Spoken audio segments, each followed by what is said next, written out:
Salut à tous, c'est CoasterTube, j'espère que vous allez bien. Je vous retrouve aujourd'hui pour une toute nouvelle vidéo, une vidéo un peu particulière puisque c'est la première d'une série de vidéos hivernales, puisque maintenant la plupart des parcs ont terminé leur saison. Mais avant ça, je vais faire plein de vidéos dans ce petit setup que j'ai créé où on voit un peu toutes mes passions, les parcs d'attractions, les festivals. Et puis il va y avoir d'autres vidéos qui vont arriver, un mélange d'urbex et de parcs d'attractions, puisque j'ai prévu de vous expliquer un peu les histoires de certains parcs abandonnés à travers le monde. Mais on va commencer avec une vidéo très classique, puisqu'il y a pas mal de gens qui m'ont demandé un peu de faire mon top des meilleurs parcs que j'ai pu faire à travers le monde, puisque j'ai la chance de voyager de plus en plus. J'ai pu faire des parcs en Asie, aux États-Unis et dans pas mal de coins en Europe. Donc c'est parti pour le top 10 de mes meilleurs parcs d'attractions. J'ai choisi Nigloland. Bon, le plan date un peu, il est un peu, voilà, comme vous pouvez le voir, il est un peu en morceaux, mais je voulais essayer de trouver un peu tous les plans des parcs que je vais vous présenter. Donc Nigloland, très connu en France, qui pour moi est un des numéros 1 français, parce qu'il y a un petit côté petit Europa Park, petit frère d'Europa Park que j'adore. J'ai pu y aller, je trouve que Alpina Blitz c'est une très bonne attraction. Ils ont une tour de chute libre qui est terrible aussi. Ils ont différentes attractions qui sont quand même très sympas. Après je suis d'accord qu'en termes de sensations c'est pas forcément le meilleur parc, sauf que je trouve qu'il est tellement boisé et tellement bien fait que pour un parc familial, si on veut passer une journée là-bas, on s'ennuie absolument pas. C'est un des parcs qui manque le plus en France, en tout cas qui a eu une grosse explosion. J'imagine que en plus c'est une famille qui gère ça, et je voulais aussi mettre ça en avant. C'est-à-dire qu'on a beaucoup de parcs, enfin de très gros parcs en France. Les très gros parcs en France sont gérés par des groupes, que là on a encore cette espèce d'esprit famille qui gère ce parc que je trouve vraiment top. Donc je dirais en numéro 10 Nigloland.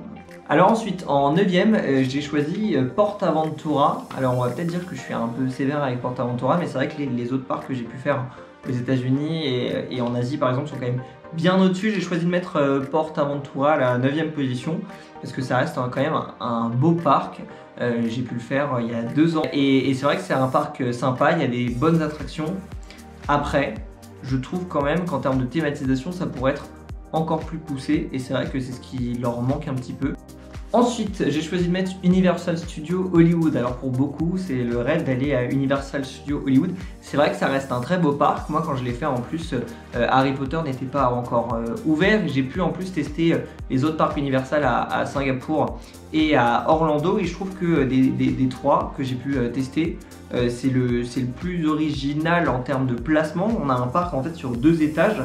Mais on a vite fait le tour, et au final on reste beaucoup sur du cinéma. On n'a pas de très grandes attractions absolument incroyables. Alors forcément, mis à jour avec le nouveau Harry Potter, maintenant ma visite serait différente. Mais quand je l'ai fait, je m'attendais à quelque chose d'impressionnant, et j'ai été un peu déçu, à part quelques attractions comme Transformers qui sont vraiment folles.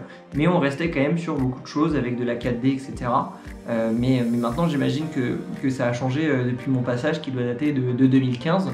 Ça reste un beau parc, mais pareil en termes de thématisation générale, on reste quand même sur du hangar, sur de l'attraction, les files d'attente un peu parc à bœuf. Donc voilà, je le mets en 8ème position. En 7ème position, je mets Walt Disney World. Alors on va dire aussi que je peux être un peu violent avec Walt Disney World, qui est dit comme un des meilleurs parcs du monde. C'est vrai qu'ils ont des très belles attractions, Avatar qui est absolument incroyable, mais derrière ça, je m'attendais à mieux en fait. Je m'attendais à quelque chose de plus fou, parce que c'est vrai que Walt Disney World s'est vendu comme les meilleurs parcs du monde, et c'est vrai que par rapport à Universal, j'ai trouvé ça vraiment en dessous.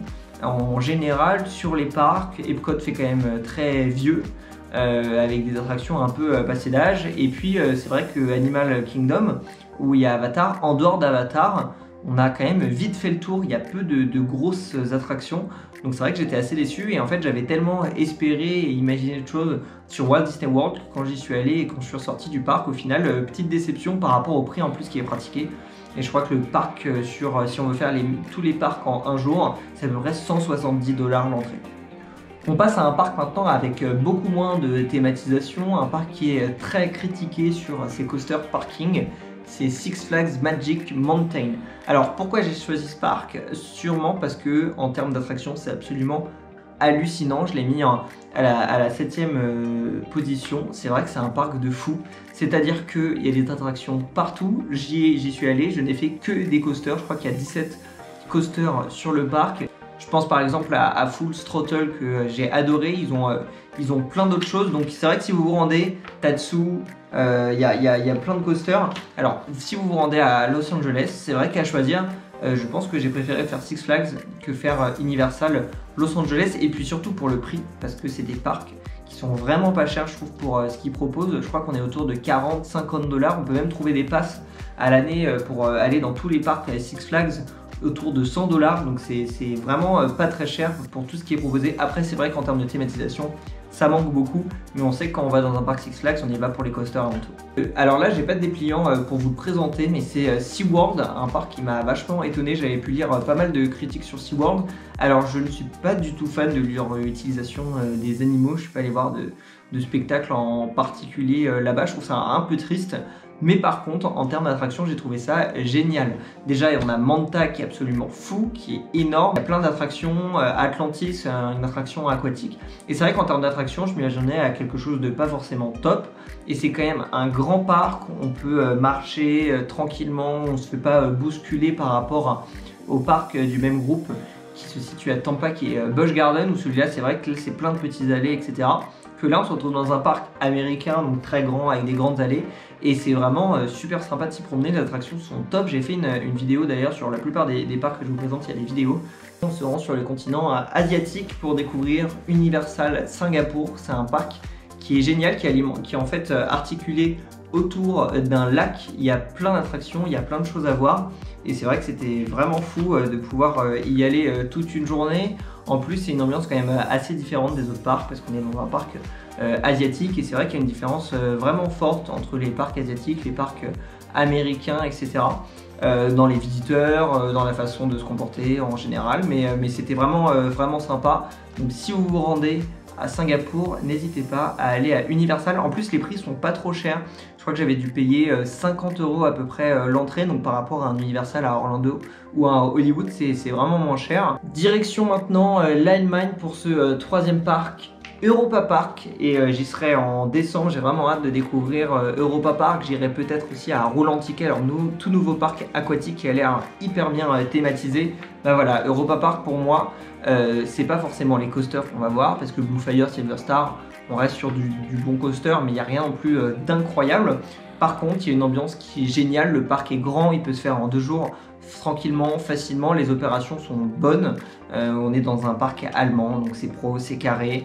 Et c'est vrai que c'est très sympa de s'y promener. C'est un parc familial. Et puis surtout en termes de thématisation, c'est un peu comme Legoland. On s'y sent bien. Il n'y a pas forcément de thématisation absolument énorme comme à Disney ou Universal, mais on s'y sent bien. On a envie de se balader dedans. Il est très bien aménagé. Il y a des quartiers qui sont quand même magnifiques. Je pense par exemple au quartier suisse que j'ai trouvé très beau. Il y a aussi la nouvelle attraction Voletarium qui est vraiment magnifique. Donc Europa Park, très populaire aussi en France, en Allemagne. Mais pour moi, c'est un des meilleurs parcs, en tout cas européens.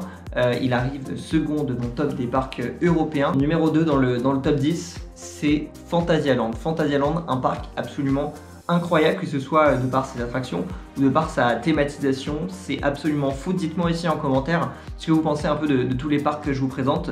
Fantasyland, déjà on a Taron qui est une tuerie. Ils sont en train de construire un lunch coaster inverted, donc pour ceux qui ne comprennent pas vraiment, je vous invite à taper sur internet ce que c'est et puis vous pourrez un peu découvrir l'attraction qu'ils sont en train de préparer. Je ne sais pas exactement quand elle va ouvrir, 2021, 2020, mais ça s'annonce énorme. Et puis surtout la thématisation, et ce qui est vraiment fou dans leur parc, c'est qu'ils ont peu de place, donc ils sont obligés de construire les attractions l'une sur l'autre, et donc on se retrouve avec des landes absolument dingues, avec plein de petites rues partout, etc.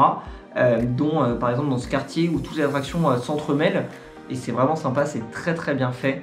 Donc n'hésitez pas à vous y rendre, c'est juste à côté de Cologne, ça s'appelle Fantasyland et ça devient de plus en plus connu en France. Et enfin, retour aux États-Unis pour Universal Orlando, qui est pour moi le numéro 1 de tous les parcs que j'ai pu faire à travers le monde. C'est un parc de fou. Alors attention, il y a 2 parcs à Universal Orlando.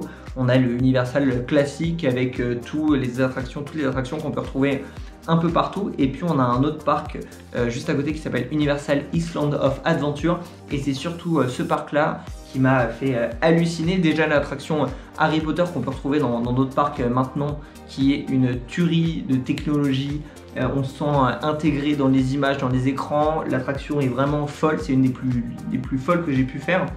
Et puis dans ce parc aussi, on est autour d'un énorme lac et il y a plein d'attractions qui sont vraiment top. Il y a Hulk qui est très puissant. Et puis je pense par exemple aussi à Spider-Man qui est très bien fait. En fait, faut se dire que quand on va là-bas, toutes les attractions sont à faire puisqu'il n'y a que des bombes, il n'y a que des énormes attractions. On ne se retrouve pas avec des toutes petites attractions à part dans la zone enfant, et encore j'ai même pu les faire. Et c'est vrai que pareil, si on arrive tôt le matin, on peut enchaîner un peu toutes les attractions en faisant le tour du parc sans trop attendre. Donc vraiment pour moi le numéro 1, si vous avez l'occasion d'y aller, Universal Orlando. Merci à tous d'avoir regardé cette vidéo, je vous retrouve très bientôt pour d'autres concepts. N'hésitez pas à mettre en commentaire pour vous le top 10 de vos meilleurs parcs, et puis vous pouvez me dire si vous trouvez que j'ai tort sur certaines places. En tout cas, n'hésitez pas à me suivre sur mes réseaux sociaux, que ce soit Facebook, Instagram et Snapchat. À très vite.